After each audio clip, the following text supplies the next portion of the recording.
Hello everyone, स्वागत है आप सभी का अपना यूट्यूब चैनल रहा एजुकेशन में। शिक्षा विभाग अपडेट में कई महत्वपूर्ण अपडेट पर बातचीत करेंगे इस वीडियो में।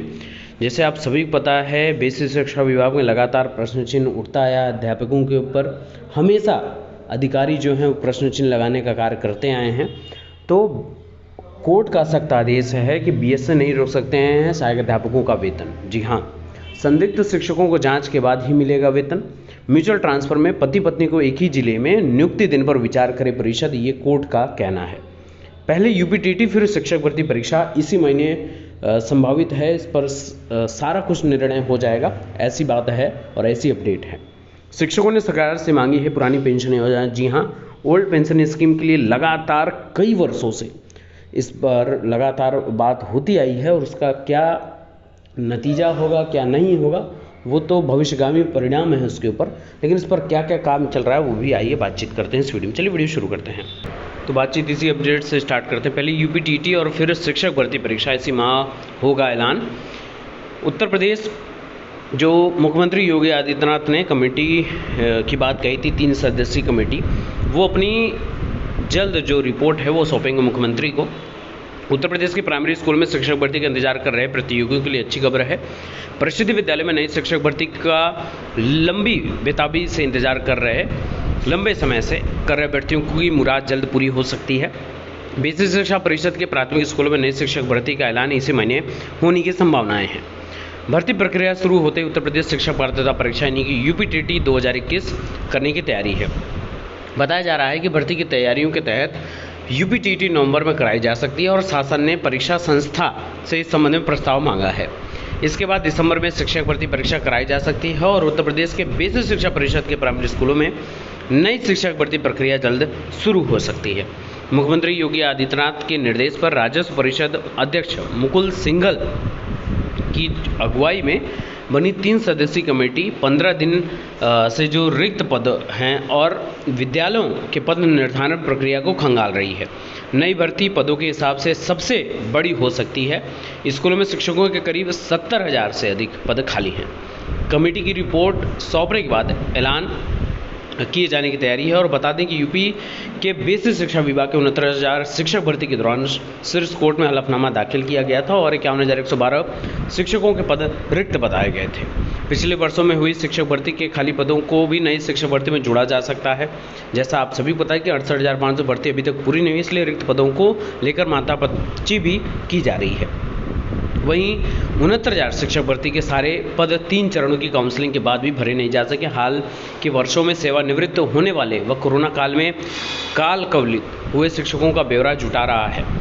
संकेत है कि कमेटी अपनी रिपोर्ट जल्द सीएम को सौंपेगी, क्योंकि विलंब होने पर भर्ती जो ये चुनाव है विधानसभा, उससे पहले पूरी होना भी मुश्किल है। क्योंकि जब तक रिपोर्ट आएगी, सबसे बड़ा टास्क है यूपीटेट 2021 को संपादित करना, उसको पूर्ण करना। ये बहुत ही बड़ी बात है। और जैसे ये कंप्लीट होता है, रिजल्ट सारा कुछ कंप्लीट होता है, आंसर की वगैरह, तब वहाँ पर फिर ऐलान होगा नई शिक्षक भर्ती का और वहाँ पर इन अभ्यर्थियों को भी सम्मिलित किया जाएगा उस परीक्षा के लिए। तो ये भी अपनी दावेदारी प्रस्तुत करेंगे। तो उम्मीद है कि सबके लिए कुछ बेहतर ही निकल कर आए। और जहां तक म्यूचुअल ट्रांसफ़र की बात लगातार होती आई है, पति पत्नी को एक ही जिले में नियुक्ति देने पर विचार करे परिषद। इलाहाबाद हाई कोर्ट ने कहा कि पति पत्नी को एक ही जिले में नियुक्ति देने के मामले में अंतर जनपदीय स्थानांतरण के परिप्रेक्ष्य में बेसिक शिक्षा परिषद विचार करे।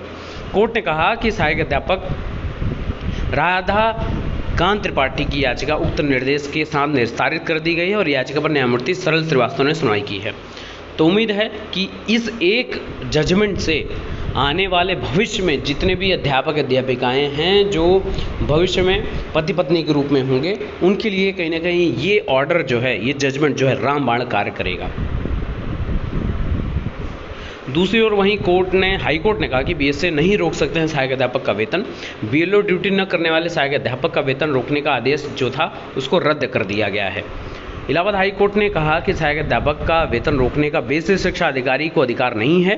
कोर्ट ने बीएलओ ड्यूटी न करने वाले सहायक अध्यापक का वेतन रोकने का बीएसए फिरोजाबाद का आदेश रद्द कर दिया तथा उसे वेतन सहित सेवा में बहाल करने का भी आदेश दिया है। सहायक अध्यापक कैलाश बाबू की याचिका पर यह आदेश न्यायमूर्ति पंकज भाटिया ने किया है। क्योंकि लगातार आपके ऊपर प्रेशर क्रिएट किया जाता रहा होगा इन सभी चीज़ों को लेकर।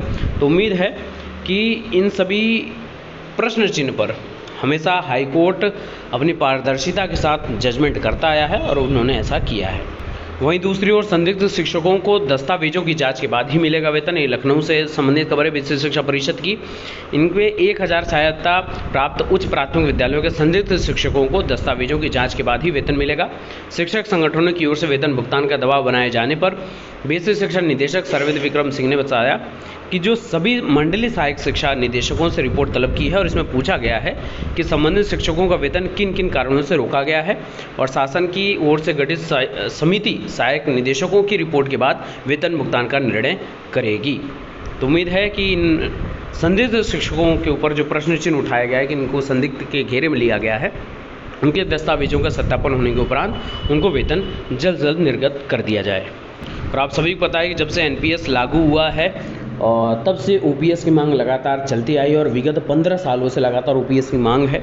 शिक्षकों ने सरकार से मांगी है पुरानी पेंशन योजना। उत्तर प्रदेश माध्यमिक शिक्षक संघ के केंद्रीय नेतृत्व के निर्देशन में सोमवार को शिक्षकों ने मांगों के समर्थन में डीआईओएस कार्यालय पर धरना प्रदर्शन किया। इस दौरान सरकार पर उपेक्षा की आरोप लगाते हुए जमकर नारेबाजी भी की गई है। वहीं मुख्यमंत्री को संबोधित 7 सूत्रीय ज्ञापन जिला प्रशासन को सौंपा गया और इस अवसर पर वक्ताओं ने कहा कि विद्यालय का समय 8:30 बजे से शाम 4:30 बजे तक किया गया है। इस आदेश को वापस किया जाना चाहिए। अभी जिस प्रकार से आपका टाइम एंड मोशन के संदर्भ को प्रदर्शित करते हुए 5 घंटे का कार्यकाल 6, 7, 8 घंटे तक इंक्रीज़ किया जा रहा है, उस पर भी प्रश्न चिन्ह एक इम्पॉर्टेंट प्रश्न चिन्ह लगना चाहिए, क्योंकि शिक्षकों का शिक्षण कार्य के अलावा भी गैर शैक्षणिक कार्यों में कार्य लिया जाता है लगातार कोर्ट का हमेशा प्रश्न चिन्ह उठता आया है। शिक्षक संघों ने हमेशा प्रश्न उठाया, लेकिन इस पर कोई बाबत में जवाब नहीं मिला है। तो इस सभी चीज़ों को लेकर प्रश्न चिन्ह जरूर है और उम्मीद है कि इन सभी प्रश्न चिन्हों का जवाब में विभाग की ओर से कुछ बेहतर विकल्प निकल कर आएगा। बाकी के लेटेस्ट अपडेट के लिए बने रहिए। Best of luck. Thank you so much.